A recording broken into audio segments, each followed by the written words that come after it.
Good morning and welcome to Word Wednesday. I'm Pastor Blair. I hope you're doing good. Um, I hope your week's going well so far, and I hope you had a great Thanksgiving and time with your family or Zoom Thanksgiving or however you ended up celebrating. But I hope you're doing well. I hope you're doing or healthy. And talking about health, mental health is something that can really get to us. And throughout this whole pandemic, what not 10 months ago when it all started, whatever it was. I've been really struggling off and on with jealousy and envy. And there's been times where it's gotten so bad that I've taken breaks from social media and stuff besides putting things on our church Facebook page and YouTube and doing Word Wednesday.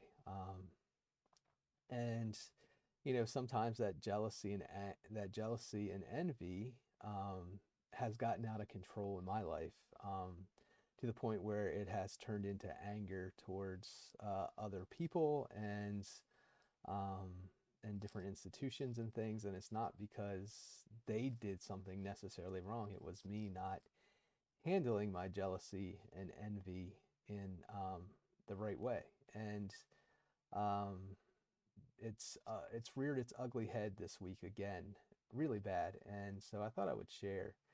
Um, and so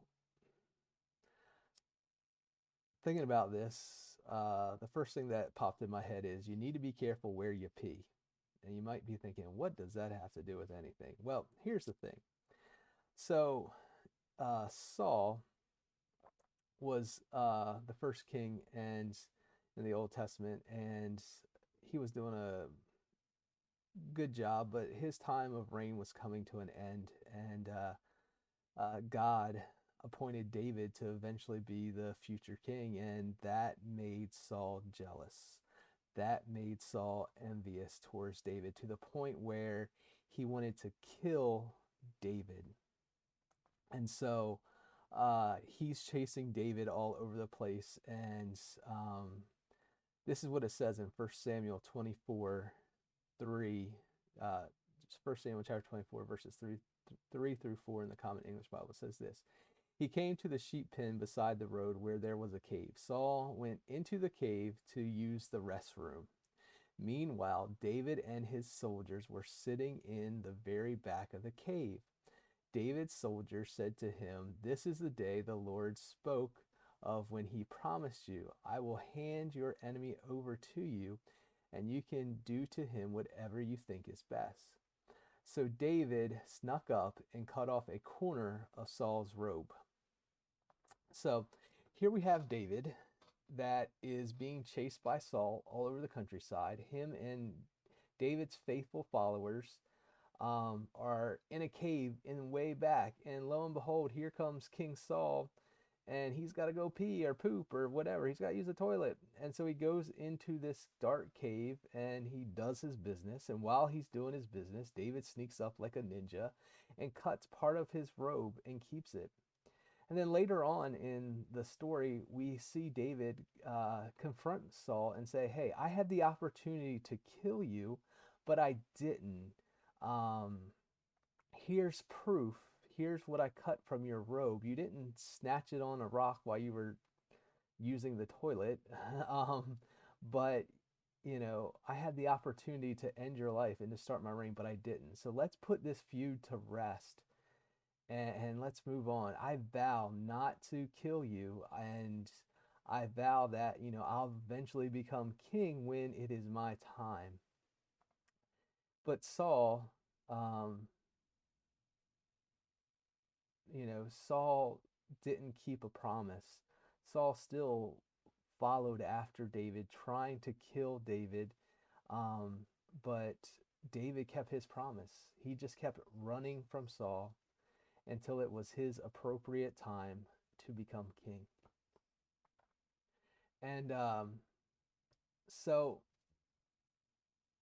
and I look at that story and I just think about how many times that we let jealousy and envy rule our lives, that we pursue things like Saul was pursuing after David, and David was like, hey, I'm not going to do whatever, but we have these things that I'm not going to kill you, but David said that, but we as individuals have these things caught up in our mind, and we keep pursuing after them, and they can bring out the worst in us.